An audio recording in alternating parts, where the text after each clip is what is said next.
Oseloka na-aṅụ mmiri. Oseloka is drinking water.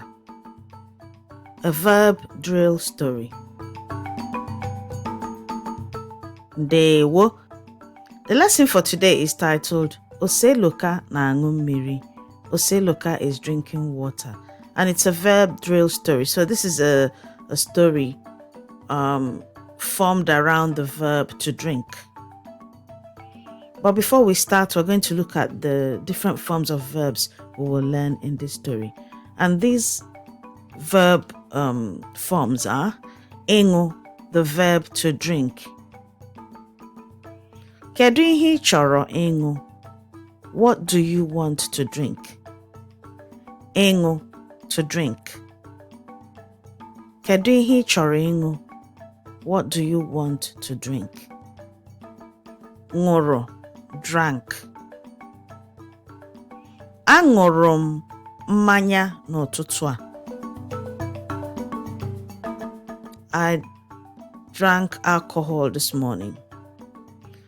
Ṅụrụ, drank. Ọ ṅụrụ tea ụnyaahụ. She drank tea yesterday.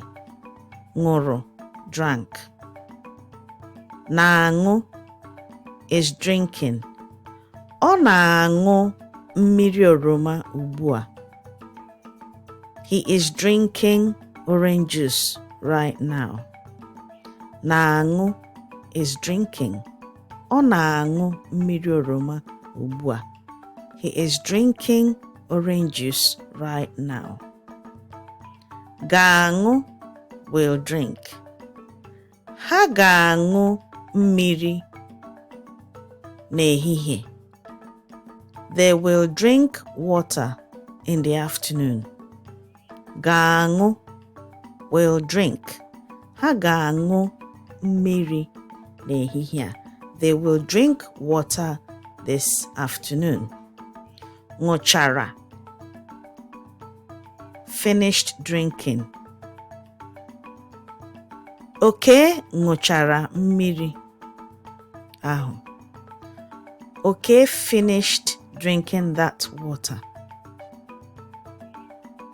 Ṅụchara, finished drinking. Another point to note is when you're saying, oh, I actually missed the stroke on top of the ends for these two verb forms here. But when you're trying to pronounce the ng, the n with the dot on top,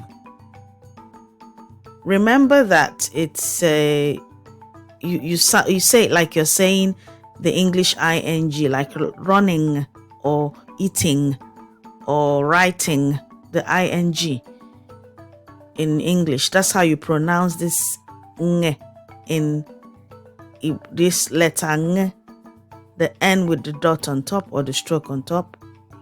That's how you pronounce the n, ng, as if you're saying ing in English. Ng, ng, ng.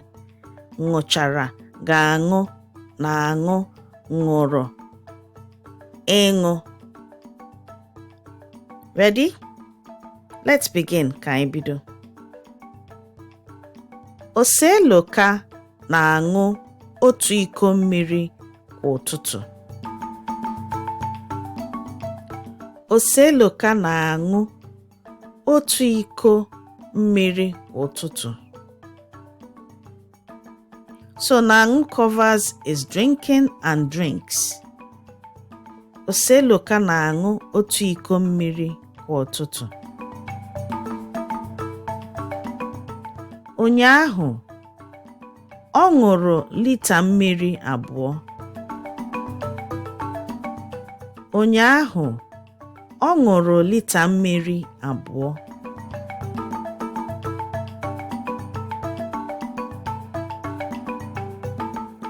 Ọ ṅụọla obere karama mmiri 55 n'izu a. Ọ ṅụọla obere karama mmiri 55 n'izu a.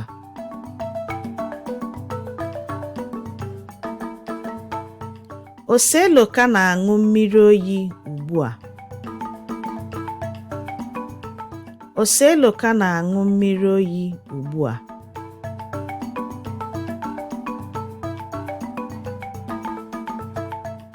N'oge a echi, ọ ga-aṅụgori lita mmiri ọzọ. N'oge a echi, ọ ga-aṅụgori lita mmiri ọzọ.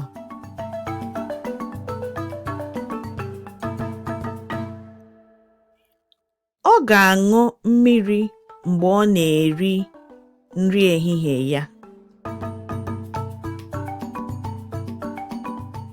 Ọ ga-aṅụ mmiri mgbe ọ na-eri nri ehihie ya.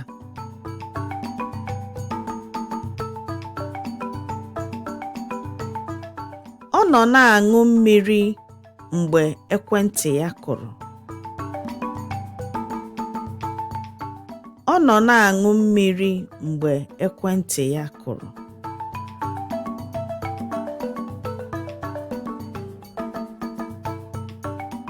Oseloka ṅụchara iko mmiri tupu o jee ije. Oseloka ṅụchara iko mmiri tupu o jee ije.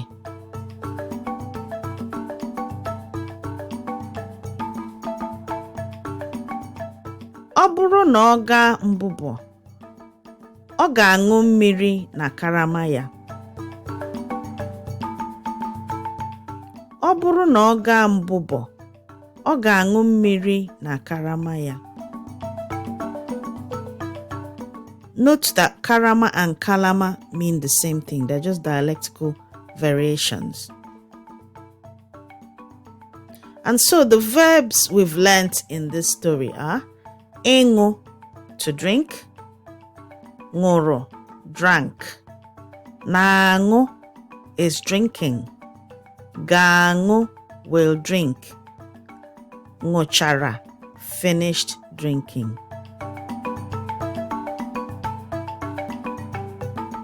In conclusion, always remember that practice makes perfect and that each effort you make brings you closer to your Igbo language and cultural learning goals. Come, Messia. See you on the next lesson.